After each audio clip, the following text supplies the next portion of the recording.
Hello, everyone, and welcome to episode 22 of the RocknRoll Beer Guy podcast. This episode is brought to you by Audible. If you sign up using our link audibletrial.com/RRBG, you can get a free 30-day trial and a free audiobook from their selection of over 180,000 titles. This podcast is also brought to you by Blue Apron. If you go to RocknRollBeerGuy.com, there's a link there that you can click, and you get $30 off your first order and free shipping. In this episode, I talked to Kurt Ballou of the band Converge. We talk a little bit about his sober lifestyle, his career with the band Converge, and we geek out a bit about gear and shaping your bass tone. It was an honor talking to him, and I hope you enjoy it. Cheers.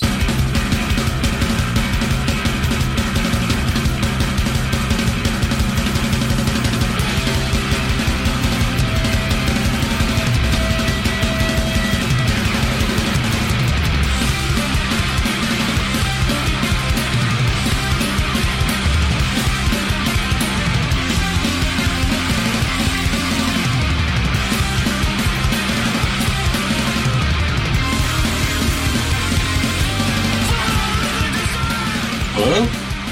How are you today? I'm well, how are you? Doing good. Thanks for taking your time to talk to me. Not a problem.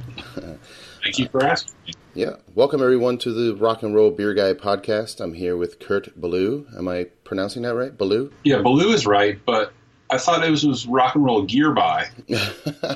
Gear Buy. Are we talking about gear or beer? Oh, no. We're talking about your gear. I wanted to talk to you specifically because I know about your straight-edge lifestyle. I would say I'm officially straight edge, but I'm definitely a sober person. Sober person? Yeah, that was one of my interests was, how far do you go down the straight edge? Because I know some people don't do like coffee or... Oh, I'm a father, so when you become a parent, the coffee is no longer an option. So no prescription drugs at all either, like ibuprofen or stuff like that, or is that I take that stuff. I'm not straight edge. There was definitely a time in my life when I identified as that, but I don't anymore. I mean, I don't drink really, but I'll sip something every once in a while, and just to try it. But it's I think like straight edge for me was at one point in my life it was a source of strength, but then it got to be more of like a source of fear for me, and it was important for me to sort of get over that and to experience some new things. So so I'm not really straight edge anymore. But when I wasn't really. It was. I never really looked at it as a religion the way that some people do, because I looked at like what was the impetus of straight edge and like where is it coming from out of the DC hardcore scene, and what did it mean to me, and it wasn't really about this sort of indoctrination into a cult. It was more just sort of some guidelines for healthy living, and I embraced that. But things like if I had a headache or if I was sick, or if I needed some coffee or something like that, that was not something that for me was a part of straight edge. Gotcha. Yeah, I mean, I have some friends that were really into it, and like even the, no coffee or no promiscuous sex or anything like that. Like it's just very, very intense. I think that tends to be not sustainable, and I think that like at a certain. At some points in your life, you're able to see the world in very kind of black and white terms, and then for me, I hit a point where I was no longer able to think in such black and white terms, and straight edge definitely seems to, at least that type of straight edge seems to do best in a very black and white kind of scale. Mm-hmm. But I guess it all comes down to like what would Ian do, and like what would the man that coined the term do? I mean, obviously, like people can start things, and and that stuff can morph and no longer be their vision anymore, and that's totally fine. But I guess I always look to him and sort of the Discord Records ethos as a recipe for ethical living. And I don't follow everything that those people talk about or agree with everything they say, but it's certainly to be sort of the long-standing idealists that they are has been inspirational to me. I think that there's a lot of interesting guidelines to absorb in their ethos. That's cool, man. I mean, I've talked to a few people that do have the lifestyle, and it's mostly due to some kind of tragedy or some like loss of a friend to drugs or alcohol or. Yeah, sure.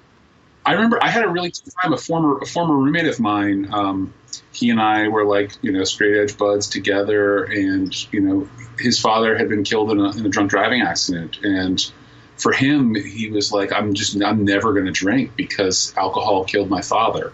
Right. And then we stopped living together. What happens a lot of times when you see somebody every day as a roommate, and then you move out or whatever, you get out of the habit of calling them to hang out. And we hadn't hung out for a while, and then we hung out, and he went to the liquor store and bought some booze, and I was like, it really shocked me. Yeah. And and then he and I sat down and had a conversation about how he was able to get past the idea that it was alcohol to blame for his father's death. He could have just as easily said it's cars to blame, or road sure.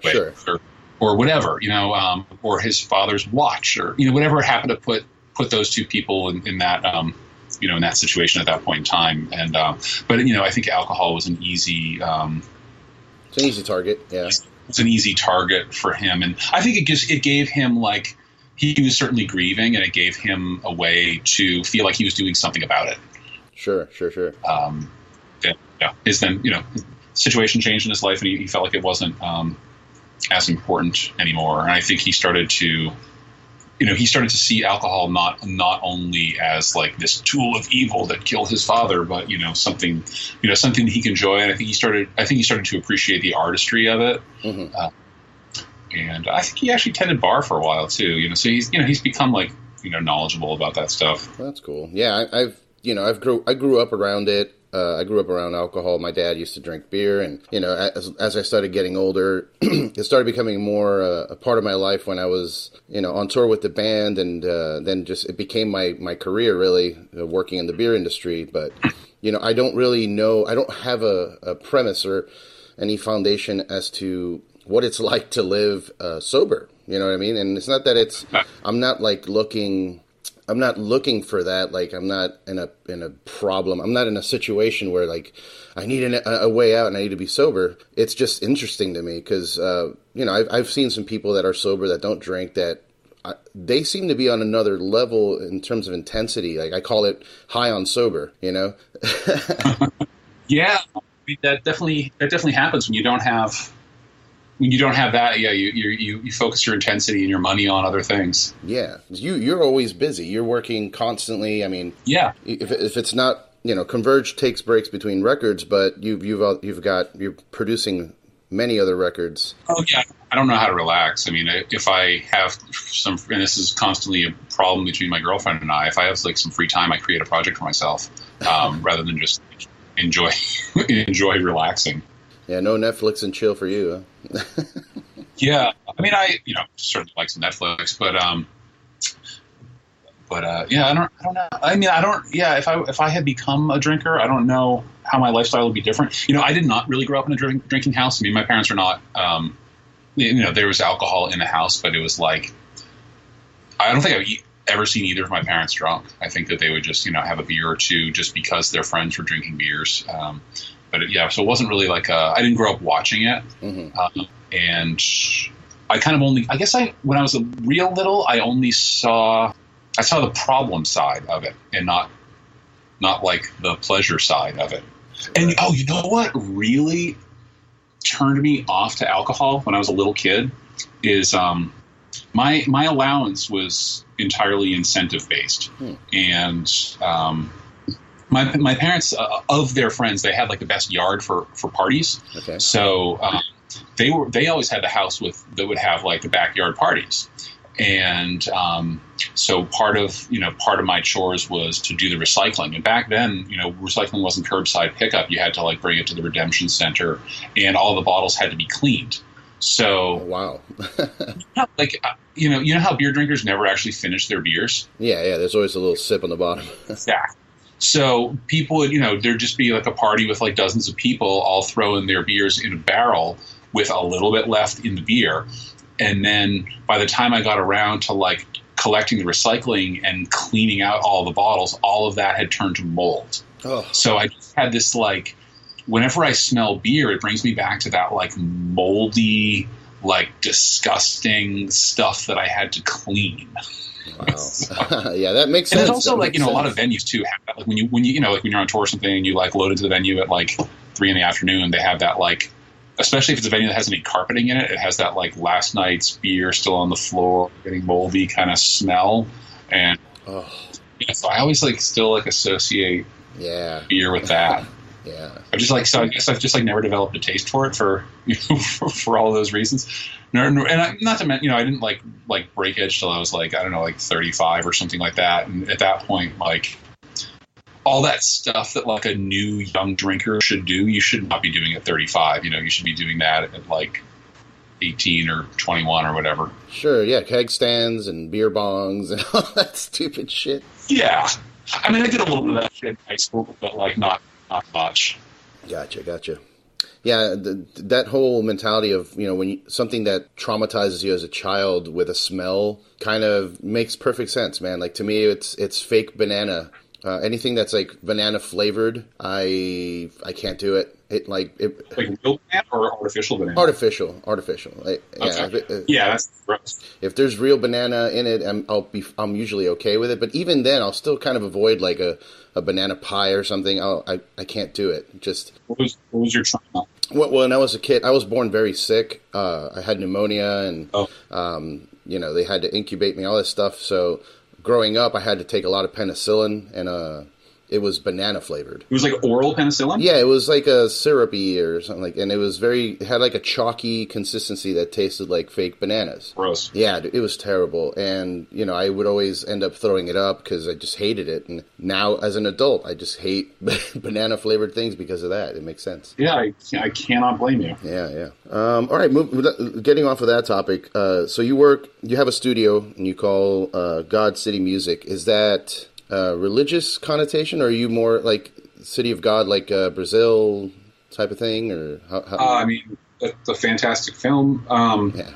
But no, I kind of regret the name of the studio because it can be misinterpreted in that way. Mm-hmm. But it comes from a Soulside song. It was a band called Soulside that was like an 80s and early 90s Discord Records band that was one of my favorite bands. And okay. So you remember like back in the 80s and 90s, people would always put like songs on their answering machine? Yeah, I remember that. You called up your friend, it wouldn't be like, hey, it's Jimmy, leave me a message. It would be like some cool song. Yeah. And then after the song played, you'd leave a message. So my like ultimate goal with having a studio, I thought that like my ultimate business goal was like maybe my studio will someday be legit enough to have its own voicemail. So, and the opening lyrics to the song God City are, "This is God City." So I thought it'd be really cool. And it starts with this like cool bass intro and stuff. So I thought it'd be cool. You call me up and you like get my answering machine, like it's like, then "This is God City," and then you leave a message. I just thought that would sound cool. So that's hilarious. That's awesome. You're not a religious, are you a religious man at all? No. Not the least bit. All right, cool that we can continue talking. Awesome. Yeah, Stephen Fry, Neil deGrasse Tyson kind of school of thought on religion. Okay, yeah, I can agree with those. Like, Neil deGrasse sometimes says things that I'm just kind of like, okay, but he's a very intelligent and I think has a good view on what religion is and what the meaning of the universe is and all that. So. Yeah, he pissed me off with the mic drop, as a recording engineer. Yes, thank you. Oh man, it's like you obviously don't care or own equipment. Yeah, you wonder when someone's like, he's just like constantly a talking head on all sorts of things. Like, how much is he just sort of applying past knowledge, or is he? I don't know if he's like still kind of active in science, or if he's just more of like a science advocate at this point. I'm sure he's still active. I know him and Bill Nye do stuff, and they do interviews and they research things. But I'm sure he's not as intense as he used to be when he was younger and researching. And he's probably watching more Netflix now than anything. Yeah, I guess he can probably do more good in the role that he's taken on. Yeah, I never got to finish the Cosmos remake that he did, but that's great. Yeah, it was interesting what I saw. I barely have time to sit down and watch like a whole series these days. It's nuts. I mean, the production value is kind of kind of comical, but actually, I actually really like the illustrations with like the CG stuff where he's like flying around in the cosmos was kind of silly, but yeah, it was I really enjoyed it. Yeah. Going back to talking about God City, so when did you decide to open up a studio? Like, you've been in Converge since you were like 16, so when did the decision to say, fuck dealing with producers, I'm going to do it myself? Like, how did that go about? Well, I think in just about every band, there's sort of like a natural division of labor that takes place where, like one person's good at sort of one role and another person's good at another role. And, it so happened that, I was good at songwriting and I was good at like sort of the technical stuff, like, managing the equipment and stuff. So when we were like just first starting out, I sort of became the person that did the 4-tracking, to demo new songs. And I actually didn't even own a 4-track. I would just borrow my neighbor's. And then by the time I could afford my own, I actually had a job that was good enough that I could afford an 8-track. So I got an 8-track and just, kept recording our demos. And then, and then I started recording friends' bands' demos, and then their friends started calling me. So that was interesting when the first time I recorded somebody that I didn't actually know myself and wasn't familiar with their band too much. It was in my parents' garage in like the early mid-90s, I guess mid-90s. And then it just kind of snowballed from there. I didn't intend to have a career for producing music, but I was when I had worked in professional recording studios, I'd been like a bit frustrated about sort of things not sounding how I had envisioned. And a lot of it was just sort of my own control freak tendencies and coming to terms with my own like abilities or lack thereof.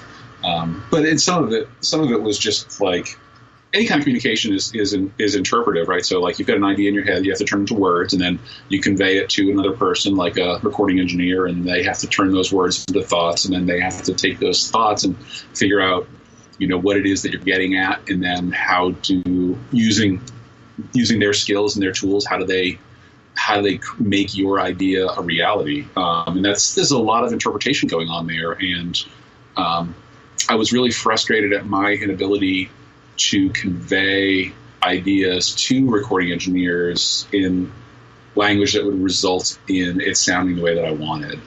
And it wasn't like it wasn't anything about the engineers I worked with not being skilled. I mean, some were more than others, but it was just, a matter of it sounding the way that I hoped it would sound. And so I started recording for that reason, to kind of learn about the process. So I thought that if I had if I extended my musical vocabulary to recording as well as like playing instruments, then I'd be better able to like communicate my ideas to the people that I was working with. And, what I ended up finding out was a lot of the reasons why the engineers I worked with weren't able to get the sounds I want. It wasn't necessarily their fault or their equipment's fault. It was my fault. It was what I was giving them. But I didn't learn that until I started doing it myself. For example, like I've noticed that drummers who are recording engineers they have much better internal balance than average drummers, because they realize that the drum set will record a lot better if you hit the drums hard and the cymbals kind of medium. Like a drummer that bashes their cymbals is one of the hardest things to deal with as a recording engineer. And I'm constantly struggling with that. So it's when I record drummers who are accustomed to recording themselves, they tend to be a lot better balanced. So anyway, this is the kind of stuff that I started learning about as I was recording myself. And then just to get back to your original question, like as a career, it's not something that I set out to do, but it's like I guess it's like a skill that I developed that was sort of needed within my community. And people just started calling me and asking me to record them, and things snowballed from there. And I've been doing it now full time since the end of 2001. Yeah, that's crazy, man. You have worked with some of my favorites. I mean, you've produced some of my favorite records, and it's an interesting thing because I can always tell it's one of your records. For some reason, there's like there's a layer of heaviness or aggressiveness that's present in most of the projects, not just, Converge, but like when I heard the Every Time I Die record you worked on, that album, was a lot more aggressive than the previous one. And even more aggressive than the newest one that came out for some reason, you have like a layer of violent aggression that goes into your music that you work on, even if you're not creating it, Yeah, I mean, I think I am always an advocate for presenting things with humanity and nuance, whereas I think in the modern kind of production aesthetic, it's very easy to make things very consistent and sort of relentless and, punch in every single line of vocals and replace the drums. And people do some really like batshit crazy production techniques in my mind that just are not music. I mean, they're impressive in their own right, but they're not what making music is to me. And I think by choosing to not do that and by encouraging the people that I record to do like more continuous performances with sort of less fudgery, creates more human performances. And I think with a more human performance than a lot of my contemporaries have, I think that connects with people better than just sort of the unrelenting nature of a lot of modern production. Yeah, I agree with you, man. I think that is what I enjoy most. It's just it feels real, it feels alive, and it feels that if I go to a show, I'm going to get a good show. Not like somebody's going to press play on their record and I'm going to watch them play note for note exactly what's on the record, Well, it also depends on the audience, though, because there are a lot of audiences that don't actually want to hear a band live. They want to see the band and they want to hear the record. I don't know what that is. I wouldn't want that. I like to hear a little fuck up here and there, but I guess that's because I've played music too. So, it depends on the audience. You know what I mean? Like you go to like some pop music show. Like, do you think those people want to actually hear what that stuff sounds like live? Not really. They want to see choreographed dancing, and that's fine. It's just a different type of entertainment. Right. Yeah. I remember I went to see. My friend took me to go see the band Muse. I don't know if you're familiar with them, but they have tracks, but they're a live band. Yeah, they're a live band. But when I saw them that show at, I think it was House of Blues in Orlando, it sounded like a recording. Like it didn't. Maybe it's just because they're that good, but they're so good. We played like one festival that they played, I think, or I was at a festival. Oh no, I think I was just at a festival that they played, and they had like, so like the singer uses like a shit ton of compression on his voice, and at least so this is probably 10 years ago. I don't know how the technology has changed with their stage setup, but back then he had like two diesels running wide open, but they were on the ground behind the stage facing the woods. Wow, okay. And they were mic'd up back there. And then on the stage, I think the drummer had shields in front of him. Yeah, I've seen that before with him, yeah. Yeah, and then on the stage, it was just like in-ear monitors, and the singer had like just a shit ton of compression on his vocal, to get all that like nuance and stuff, and he could sing away from the mic and it would still pick up well, and there wasn't like that bleed from the guitar and the cymbals because they had all that stuff under control. Yeah. And they're like totally dependent on in-ears. And yeah, but that's not fun for me. Like, if I wish I could just go to a show and just plug straight into the amp and play a show and not even worry about any technology at all. But at the same time too, it's really impressive when people put together a show where like, the lights and the pyro and the channel switching are all running off the same MIDI clock and all that stuff. It's cool to see for sure. Yeah. It's just not, it's not what I want to do. But, at the same time too, so just take a step back here. I mean, I'm not like a total like technophobe Luddite kind of person. And like, I know that some engineers out there have this attitude where like, well, that's what the band sounds like, so that's what their record's going to sound like. If a band sounds like shit, I'm going to do my best to like make them sound better, or at least like optimize them a little bit. But I want the end result to sound real if it can. Right.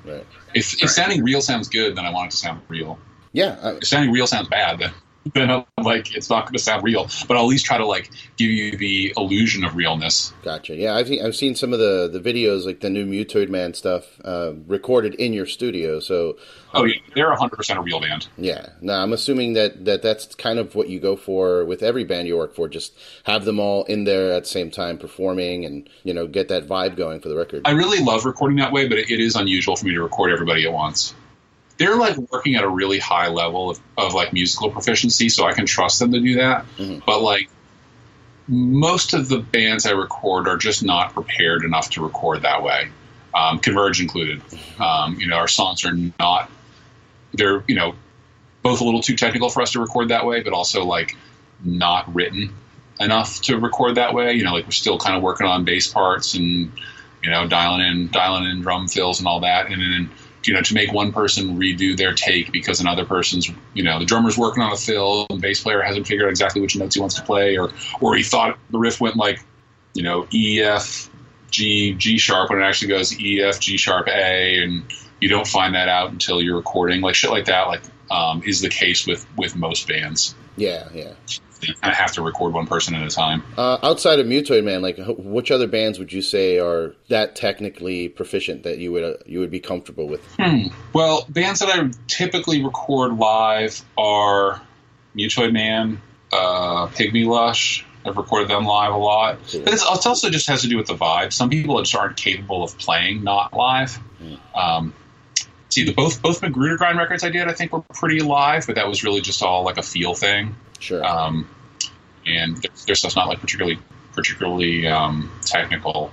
I'm trying to think what else off the top of my head. The last High on Fire record, I was really like pushing them to do it live, but they didn't want to. We have like, they were still like writing when they got to the studio, so there was a period of time where they were just like set up in my live room playing together, like making demos, and I thought it sounded pretty rad, and I was encouraging them to work that way. And actually, I did an EP with them in between the two albums that I did with them, and that was done all live.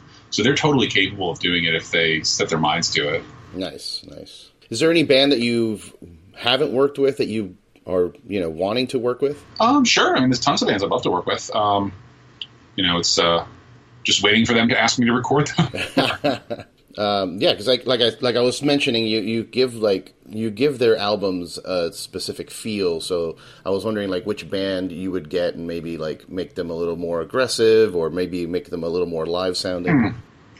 I don't really have like a list on tap in my head right now. Well, I would love to. It's oftentimes a pain in the ass, but I really do love like once or twice a year working with like, I hate to say like a legacy band, but like a band that I was a fan of as I was getting into music. Okay. Like this past fall, I worked with Burn, who were New York hardcore band that were hugely influential on me as I was getting into hardcore in the early '90s, and I got a chance to record their latest record, and that was really cool. And it's like they're the kind of band that like the very first thing that they put out is totally revered by a certain breed of hardcore kid, and I think that's probably their most revered record. They've done some other releases, but nothing has ever like really made the same kind of impact as that record. So I had a chance to work with this band to try to like not make them sound like that record again, because that'll never happen, but to try to find what, as a fan of the band, I was excited about and help nudge them in that direction as best I could. And I think it turned out incredible, and I'm really excited for people to hear it once the record comes out. And so things like that, or another thing I worked on last year was this band Valentfire. It's the band itself has not been around a long time, but it's it's members of My Dying Bride and oh Jesus Christ, I'm spacing on the other band, Paradise Lost, who are both bands I listened to heavily in the '90s, and just to like meet those people and get a chance to like pick their brains about all of their recording experience, so that was like super cool. High on Fire too, I was a huge fan of that band going into recording them. So it's scary to work with a band that has like all of these incredible records that they've done before me, but it's also the kind of thing where like I love that challenge of like, okay, this thing is going to get compared to something that like Jack and Dino did, or something Steve Albini did, or something Billy Anderson did, and I need to rise to the occasion and be at least as good as that. Otherwise, I'm going to feel really terrible about myself. But I get in a lot of cases, with those situations, sometimes the bands come in with awesome songs, sometimes they don't, and there's only so much I can do if the songs aren't awesome. Right. You can just make it sound decent, but yeah. So obviously, like if any like classic metal band that I grew up with or classic hardcore band that I grew up with wanted me to record them, I'd be overjoyed. And people complain a lot about like Metallica and Slayer sucking for the past X number of decades or whatever. I think it would be really fun and interesting for me to like do something like that. Not that I would ever get that gig, but if I were to get something like that and try to like, do I have it in me to revitalize these bands, or are they just, or is just the fire not there anymore? And I don't know. It would be interesting to have that kind of experience. Hell yeah, man! I'd pay to hear a Kurt produced Metallica record. I think that'd be awesome. Yeah, I'm sure like 0.05% of their fan base would be really excited about it. Yeah, I think they still have the fire. I mean, they seem like they're having a good time on stage, so I don't know. For sure.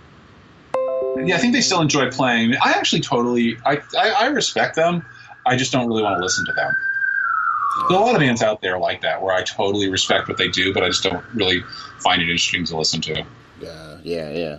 I wanted to ask you kind of, I guess this is more of a psychological type question when it comes to writing heavy riffs, and because there's the heavy riffs that kind of bands like Gojira, Meshuggah play, where they're super low notes, in a more of a percussive way, versus something that like what you do, where it's kind of more of a dissonant chord. And it's actually kind of higher on the or lower on the fret, where it's a higher note and still sounds heavy as shit. Like what do you think, or I don't know. How does that work out? Because you got to have the right bass player, first of all. Like the new Converge record, like I'm barely playing rhythm guitar at all. It's just pretty much I'm basically soloing the whole record. And I mean, I still think it's heavy, but if you have a bass player that sort of occupies the role of a bass and a guitar, you can get away with that. There's also, just compositionally speaking, there's only so much space within the frequency spectrum, and not everybody can be occupying the subsonics. Somebody needs to be in the mids, somebody needs to be in the highs, somebody needs to be in the lows in order to have like a full sounding mix. So I have found myself playing higher and higher, and I've also found myself playing more and more melodically, even if it's like odd and dissonant melodies. It's more like, I guess I'm trying to like bring some hooks to our music, because the hooks aren't really, or there's not like, it's not like Jake's gonna turn into the next Steve Perry and start like belting out like like catchy power ballads or anything like that. So I feel like it's sort of my role now to be the melodic voice, and then I let the vocals be a little bit more percussive. I don't know, a lot of ways to skin a cat, I guess. Yeah, I mean, I've definitely heard a kind of an evolution in your records in terms of getting more melody involved. Because the first few records, No Heroes, and there's melody obviously, but I'm just saying, for example, the latest record, All That You Love You Leave Behind. Is that if I'm saying? I think that's the name of it. All We Love. Yeah, that one had a lot more, like I would say, singing, a lot more melody and like some more country-ish or southern-ish guitar licks that I enjoyed, and good like little Bigsby Bar kind of Chris Isaak move. Yeah. I think the singing on that record is more like me or Nate, but we've been doing that good cop bad cop thing with the vocals. Oh, okay. So you're doing some vocals on the record. I didn't know that. Yeah, I mean, I'm not sure which song you're thinking of specifically, but like Nate and I do more of the melodic type stuff, and Jake does more of like the aggressive stuff. Yeah. Cool. Talk to me a little bit about early Converge shows. I've seen videos of, just like the entire crowd on stage fighting. And like, I think it was you or someone like throwing guitar, like shit got crazy at one point. That was Nate. That was like a really tense situation at a festival in Florida. Like, I think might have been 2002 or something. Mm-hmm.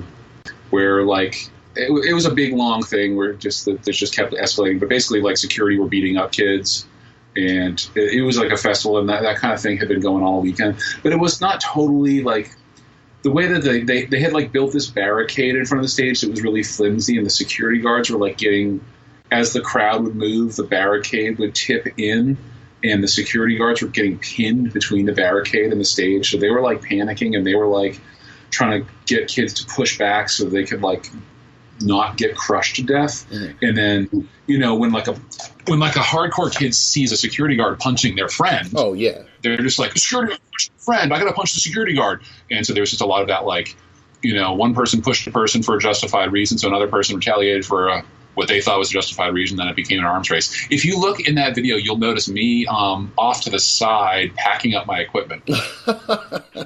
Jeez. I try to non-contributor to that stuff. Yeah, I was going to say, like, your music kind of, like, no, not purposefully, but kind of incites, like, a more thrashy, violent behavior, but I'm sure that's not what you're looking for, you know? No, we're not violent people, and you know, I think we take... you know, we look at this sort of aggressive music and, you know, the kind of aggressive metaphors within the lyrics as a way to vent and not as a way to incite.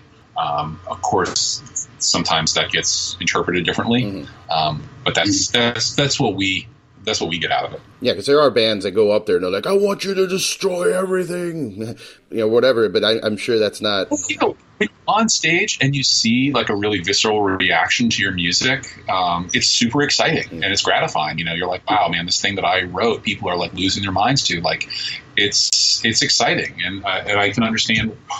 And I've played shows where there is no crowd participation, and it feels super awkward and boring. Yeah.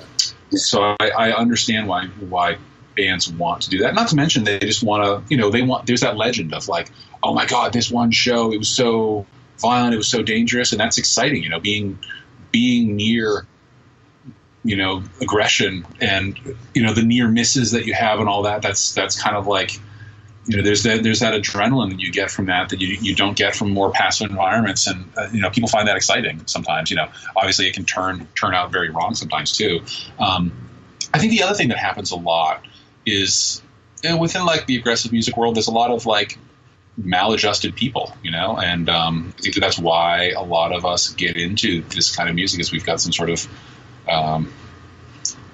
you know, whether it be contempt for authority or some sort of thing in our past that just, you know, has tweaked our heads a little bit, and we, you know, we need that release. But also, when you're on, so let's say you're a person with a lot of social anxiety, but you're in a band. If you're on stage and nobody in the audience is doing anything and they're just staring at you, the stage fright kind of takes over. And it can feel very uncomfortable, feeling like all eyes are on you. Whereas like when you have, you know, whether you've got a guitar or a drum set in front of you, or you have like long hair in your face, or you have a bunch of people in the audience going crazy, backflipping off the stage, there's like all these different things that can sort of take attention off of you. They put the attention on your creation, which is like your song, but it doesn't put the attention on you yourself. And it puts the attention not only on the song but on the community. It's more of like, you know, what's happening in this room rather than like what's happening with this person playing guitar. Right. So it's kind of like I think it's like a mask that people wear. That's interesting. Yeah, because for me sometimes there's just certain notes or parts of songs the certain band will play. Like for me, for example, Meshuggah. For the most part, when I'm watching Meshuggah, I'm so just blown away at their abilities that I'm standing there kind of just open-eyed like, oh my God, what's happening on stage? And then, but there'll be one song. Like, for me, it's Destroy, Erase, Improve. And as soon as I hear that, like, beep, beep, beep, you know, dissonant chord start, my body, I lose control of my body. Like, involuntary thrashing, you know? That song started a genre. Yeah, exactly, yeah.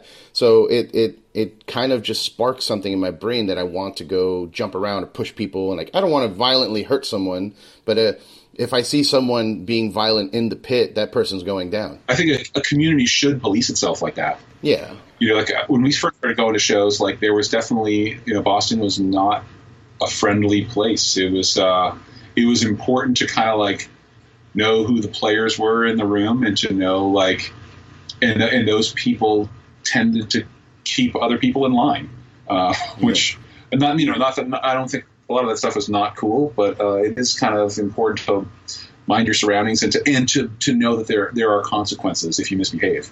Yeah, I saw a video of you talking about how to be a part of your scene, and some of the points you brought up I thought were really great. You know, it's stuff that should be common sense, but it's not. You know, and I wrote them down here. So, like, be a part of the scene. Like, a lot of local bands don't understand how important that is. You know, you don't just show up and play your gig. Be involved. You know, hang out, watch the other bands. You know, support each other. Obviously, if there's a douchebag band that you're not, you know, they're being jerks, you don't hang around them. But I think it's very important to be a part of the scene. Yeah. This coming now, I feel guilty because I like hardly ever go to shows anymore.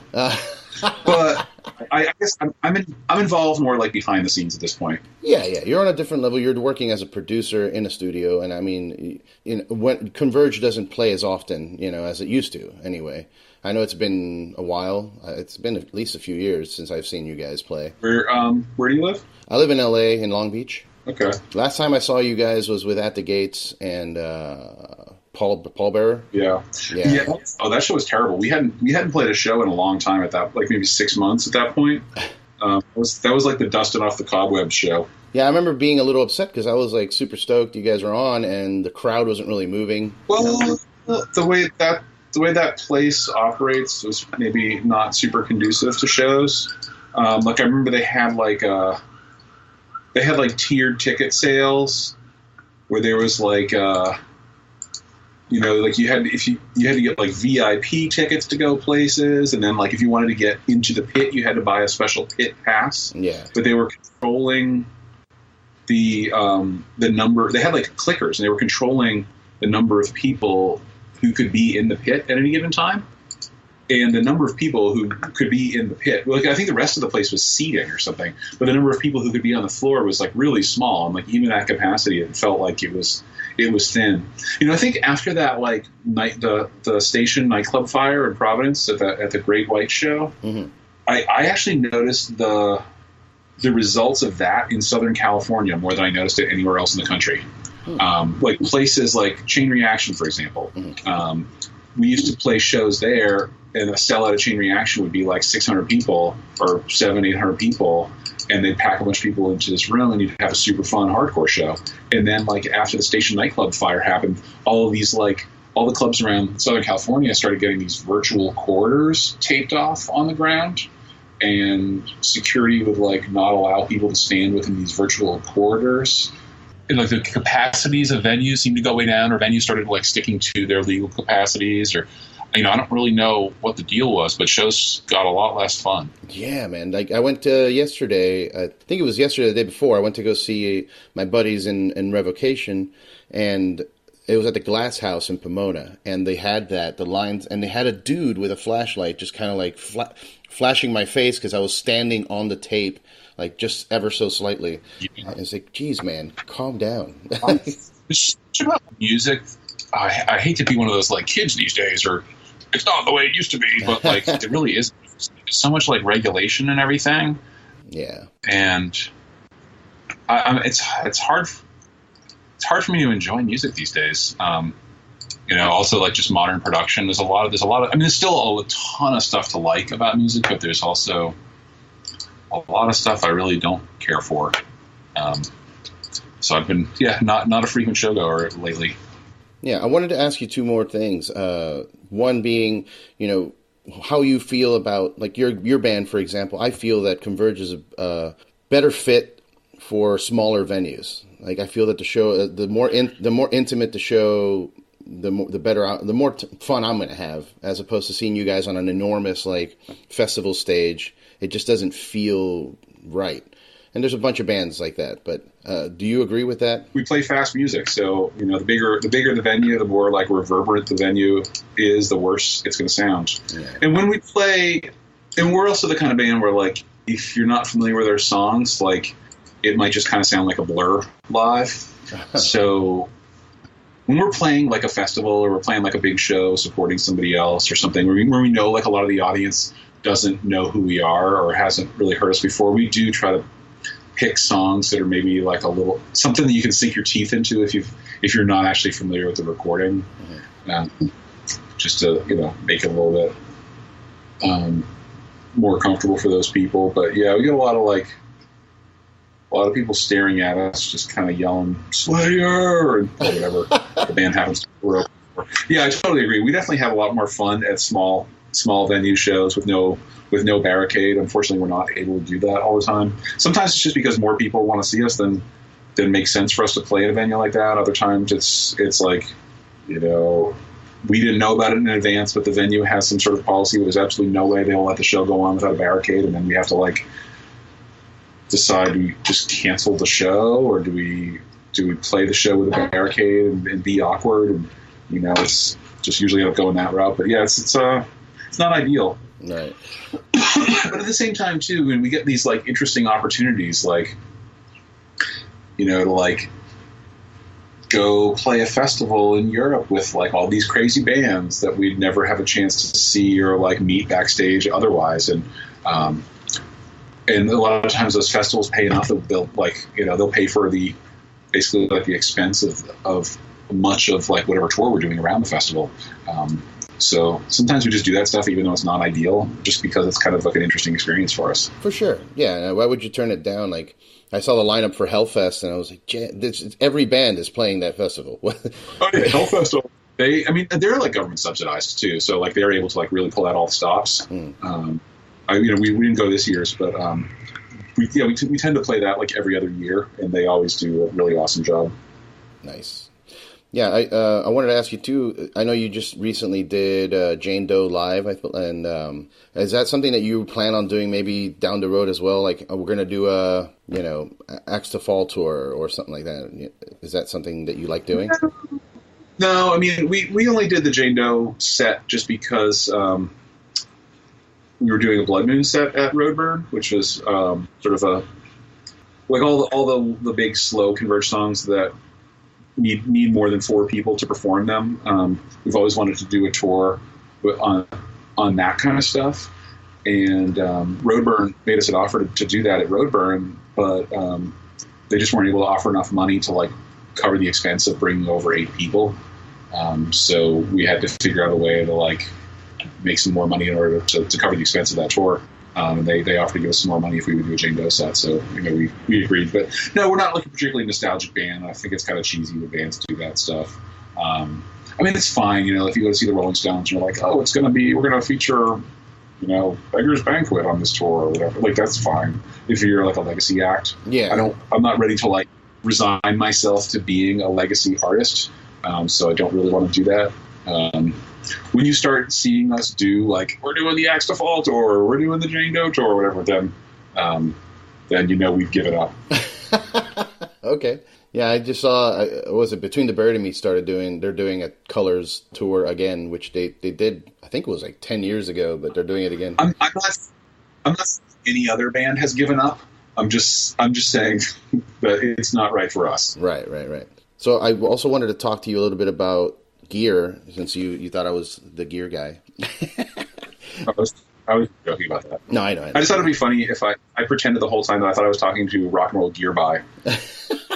Yeah, come buy our gear. No, you have your own business card that turns into a pedal. I know you worked with the Dunwich guys, I think, right? For that? Yeah. How did that come about? That idea?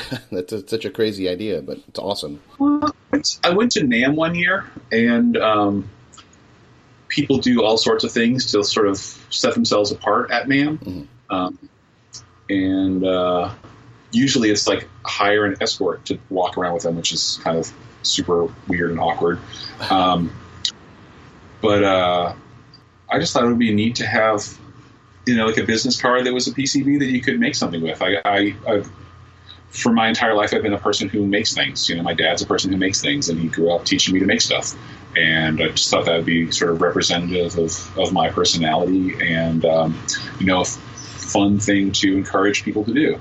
I think that's part of what we were talking about earlier about being a member of your community is it's being DIY, or I like to think of it more as DIO, do it ourselves, not do it yourself. It doesn't need to be singular. It should be more of a community based thing, and like pedal building, for example, Nick at Dunwich actually is super smart, but most pedal builders, myself included, are not. But there's like a hive intelligence to, this craft of building pedals where, if we all work on something together and, tweak ideas and stuff and put our own little slants on them, then we can like make some really cool stuff. So long as people are sort of, open about their ideas. And, I just thought it would be super fun to like encourage people to make some stuff.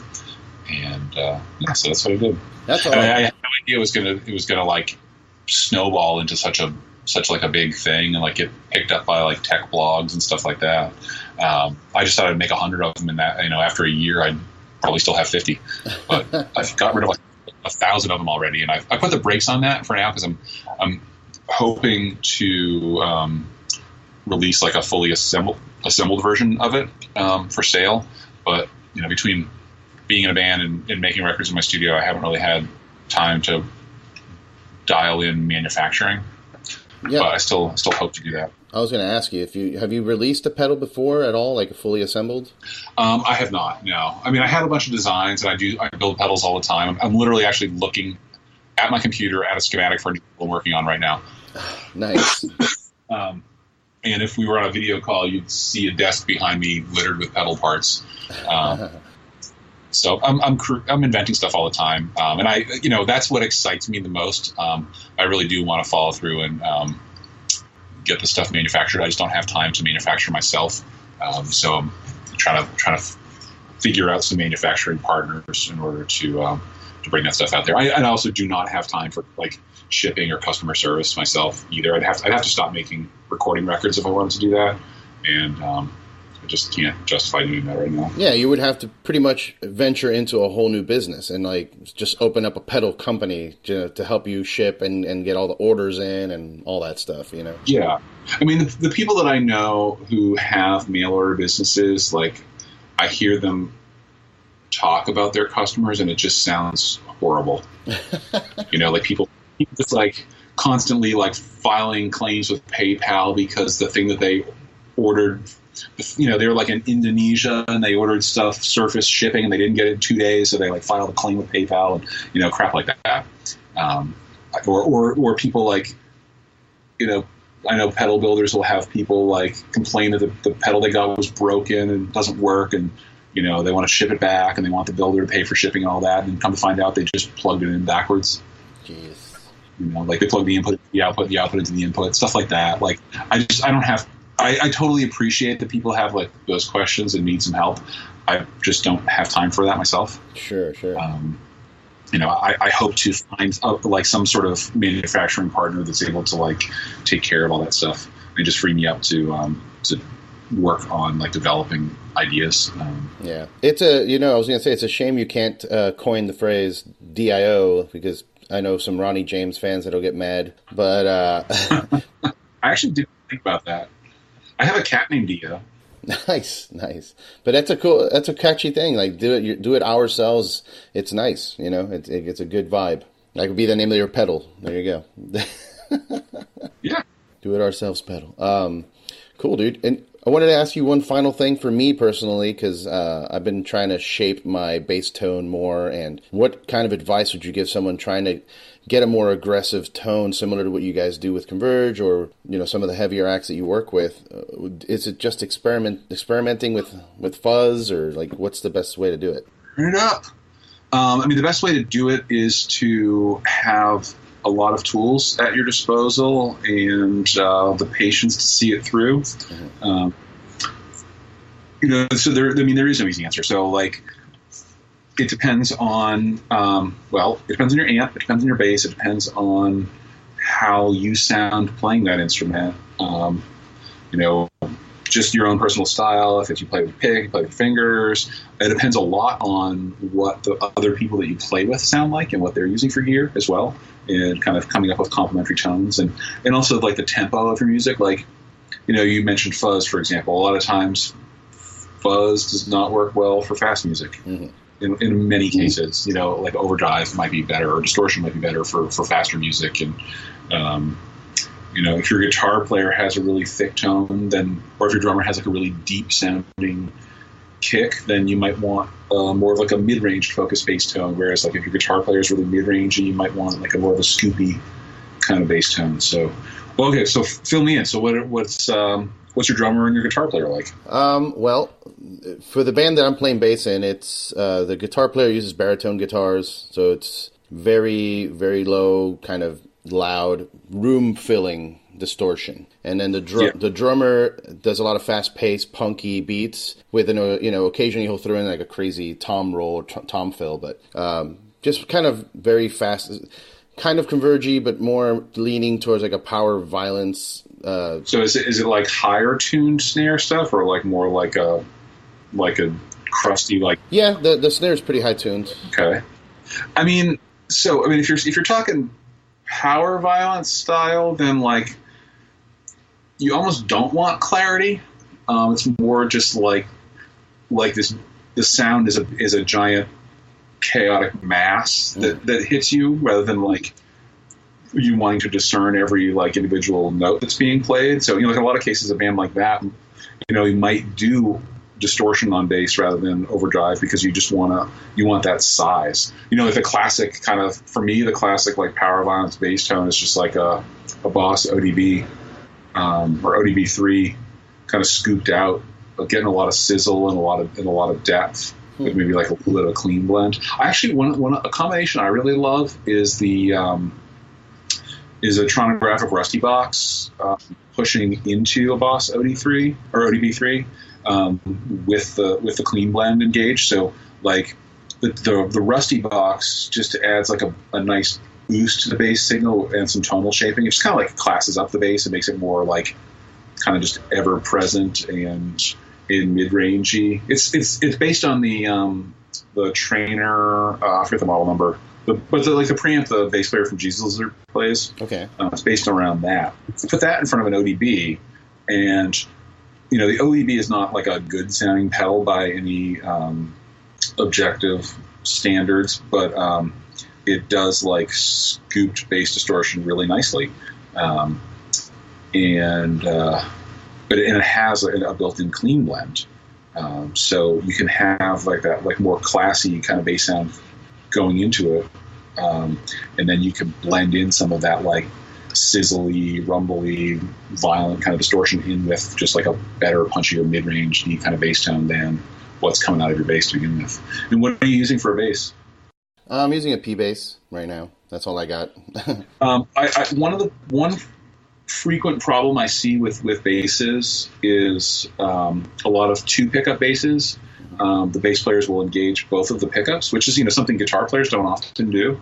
Okay. Usually guitar players playing on the bridge of the neck, especially for heavy music, it's usually the bridge. And you go to that in between position, you get a bunch of phase cancellations, which can be like a cool sound on guitar, especially like for cleaner style playing. But on bass, there's like a little bit of a volume boost and like a size boost that happens when you engage that second pickup.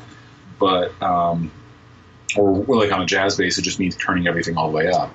Yeah, pretty much. But when it happens, there's like some phase cancellation just because of the positioning of the two pickups, subtly picking up the sound differently, which can cause sort of live spots and dead spots on the neck.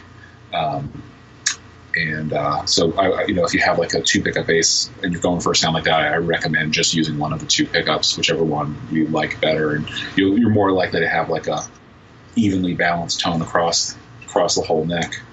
Okay. Yeah, like I'm using a Magic Fuzz from Magic Pedals. He works with Dunwich. Yeah. And I'm using the Magic Fuzz running through the amp, but I wanted to add a little more clarity or just punching through, because it does end up sounding like just a massive distorted, wave of bass instead of you can hear some notes, I can't remember I think I've heard the Magic Fuzz. I can't remember. It might just be like with fuzzes, if you're trying to get any kind of clarity, especially like with a bass fuzz, a lot of times just people gain them up internally in the pedals like a little bit too high for bass. So it's hard to find one that's gained right. Like, are you good with a soldering iron? Not really. Because there's some places that make these utility PCBs that replace the wiring that goes to the stomp switch that have that allows you to put a clean blend onto a pedal that doesn't already have a clean blend. I have like a Blue Beard that I did that to. It's much more effective on bass now. But there's also like clean blend pedals that you could try. Just like little like 1590A sized pedals that so basically like you drop the clean blend in place of where you put that fuzz pedal, and then there's like basically like an effects loop in the clean blend, and you'd put the fuzz pedal in the effects loop and then use the blend control on the blend to sort of dial in the balance between clean bass and fuzz bass, and that'll let some of the a little bit of the clean bass signal through and hopefully give you a bit more clarity. So that's one thing you can do. Also, where in your pedal chain is the fuzz? It's number 1 right now. Okay. Yeah, because I don't know if that fuzz is buffered or not, but a lot of fuzz is like a classic example would be like the fuzz face, like an early fuzz face. Those are unbuffered pedals, and they're very interactive with the instrument's pickups. Mm-hmm. So you get some weird like impedance stuff happening if you put those pedals later in the chain. So you definitely, I think you have it in the right place though, putting so the bass directly into the fuzz. Yeah. Especially if it's not a buffered fuzz. Yeah. And Magic was telling me I'm gonna pick up a bolt thrower from him, which is a distortion pedal, and then I was asking him about his ODB pedal that he did as well, just so I can. The volt thrower. Volt thrower. Sorry, volt thrower as a band. Yeah. Volt thrower is the band. Yeah, I have an early volt thrower. It's cool. It doesn't get used all the time. I think that he added a mid range control to the most recent batch, which I really like. But I find it's like it's based on a Rat, but it's like a bit crispier than a lot of Rats are. I think it'll be good on bass though. You're probably gonna end up running it with the treble down a bit. Okay. I added like a low pass filter to mine, just to kind of bring down a bit more of that like crispy kind of sizzly stuff. Mm-hmm. But it'll definitely be a very different sound than what you're doing, and a more convergy kind of sound than what you're doing with that fuzz. That's what I'm looking for, because I want more definition in what I'm playing. Like it sounds cool and heavy and fast and whatever, but I want there to be some definition. I think maybe using that would clarify it a little bit. What are you using for an amp in a cabinet? I got an Ampeg. Forget the serial number. It's locked up in my closet right now because we haven't been playing. And I'm running through a guitar cab that I know is not essential, but it's the only thing I could fit in my apartment right now. When I was playing more actively, I was running through an 810 with a giant refrigerator. Do you know if it's one of the new Ampegs or one of the solid state ones? Solid state. Okay. Yeah. Yeah, I mean, so like with Converge, we pretty much always use 2 amps. So in a lot of cases, the pedals that we're using, both guitar and bass, we're not really getting the sound from the pedal. The pedal is really just sort of a interface box between the guitar and the amp. Mm-hmm. So like, especially with more like vintage kind of amps, like if you make them super, super overdriven, they tend to kind of sag out and be kind of murky. So the pedals that we'll choose tend to be ones that starve the bottom end a little bit. And then also have like a lot of output. So like the very first distortion pedal I used in Converge was a Boss OS2, and that was with a Trainer YRM amp that I got for $99. It was just like a great Canadian amp, two 34s, and not a ton of gain on its own. But if you put like the OS2 in front of it and crank the level, keep the distortion pretty low, and I think the tone was sort of in the middle, but that pedal starves the bottom end a lot. So it creates like a much tighter, thinner sound going into it's like creates a thinner but louder sound going into the amp, which allows the amp to sound sort of more modern and defined than it was intended to sound. And similar thing with bass. So running that stuff into a solid state amp may not give you the same effect, because you're not like pummeling the input of a solid state amp the way that like Nate or I would pummel the input of a tube amp. Mm-hmm. It'll respond a little differently. So I think you're going to be a little more dependent on the distortion from the pedal itself rather than the amp itself. Hey, you know what you should check out? My friend John has a company called Electronic Audio Experiments, and he makes a pedal called the Longsword that's really a phenomenal bass distortion, and it has it's got several different clipping options and boost options, but it also has a 3-band EQ, so you can really like dial in the distortion character, and you can run it into like a fully clean amp, and it still sounds great. Whereas like a lot of the other pedals that we might use, like it requires a bunch of like the amp to tube saturate in order to like sort of fill in the gaps of weird sound coming out of the pedal, sort of the canned sound that a lot of pedals make. Mm-hmm. Like, you know, even a Boss HM2, for example, like you run that into a super clean amp, it sounds odd and it sounds like it's a coffee can or something, but you need some like tube saturation to kind of fill it in order to make it sound more realistic. Gotcha.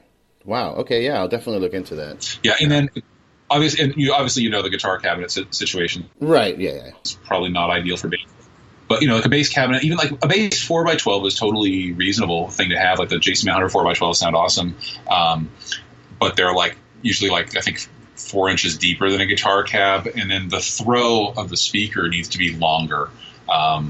So like the JC 100 bass cabs used Celestion Sidewinders, which are like a long throw speaker that can handle bass. I know Eminence has a bunch of stuff. Like I think the EM12s or like the Delta Pros, or even the bass lights. Like those all come in 12s, and you could get like a quartet of those, and then actually be reproducing the fundamental notes of what you're doing a little bit better without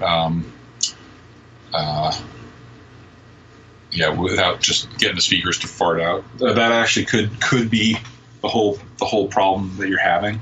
And the farting speakers. Yeah. Well, really, just like low end is really tough because low end takes a lot of energy. It occupies a lot of space, and you know, to have the same perceived volume between like a low frequency pitch and a high frequency pitch, you have to have a lot more power going into that low frequency pitch to give it the same kind of impact. And then that's really the biggest challenge in making loud sounding aggressive records is trying to get things loud while still having bottom end, and also on knowing that the people listening to the music are not going to have speakers that probably can properly reproduce all of that low end. Yeah. And that's one of the reasons why those like Ampeg 8x10s are so popular is like I think that they don't even reproduce the fundamental pitch of like a low E on a bass all that well, but they accentuate the overtones of it. So like, you know, like a low E on a bass guitar, I think is like 41 hertz, mm-hmm. but it's not just 41 hertz. It's 41 hertz, and it's 82 hertz, and it's 164 hertz, and you know, so forth and so on.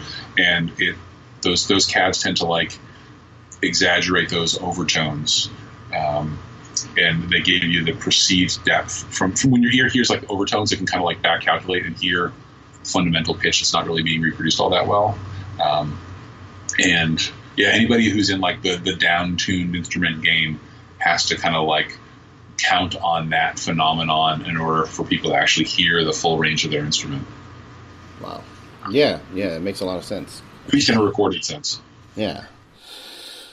Well, geez, man, thank you for all the information. That's awesome. I definitely got some work to do in order to shape the sound, and you know, we're talking about doing a reunion this year, but it's looking more like next year, just because everybody's split up into different states, and you know, trying to get adult life sorted so we can actually do something. You know, it's hard, man. Like, the older you get, the more complicated your life gets, and the harder it is to do shit.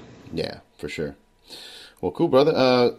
If anybody wants to find you on social media, we got God City Music. Is that the Instagram handle for you? That's the Instagram, and I think I'm Kurt Ballou. Yeah, I'm Kurt Ballou on Facebook. Okay. And I honestly don't even remember what I am on Twitter. I don't look at Twitter. Yeah, it's hard. It's weird. I can't get into Twitter, man. It's like politicians. I don't use it. I don't like it. Yeah. To me, Instagram it's been the most, I guess, successful or easy to use. Yeah, that's over now that there's just like sponsored ads everywhere constantly. Yeah, because Facebook doesn't even let you like when you post stuff. Not even a percentage, like 5% of the people see it. It's insane. Yeah, I mean, and Instagram's that way too. Yeah, the times they are changing, I guess. But yeah, so God City Music, you said you just recorded a new Converge record. Yeah, they're just finishing up mixing it now. More or less a time frame, like fall or winter? Yeah, we don't have an official release date yet, but I believe it will be out in the fall. We have like a few like art deadlines and stuff like that we need to make, and mastering deadline we need to make, but I believe we'll have new music available in the fall. Awesome. And I'm assuming a tour to follow. Yeah, so I mean, everybody's a dad now, so we're not going to be like touring relentlessly, but there's definitely going to be some concerts. Sweet.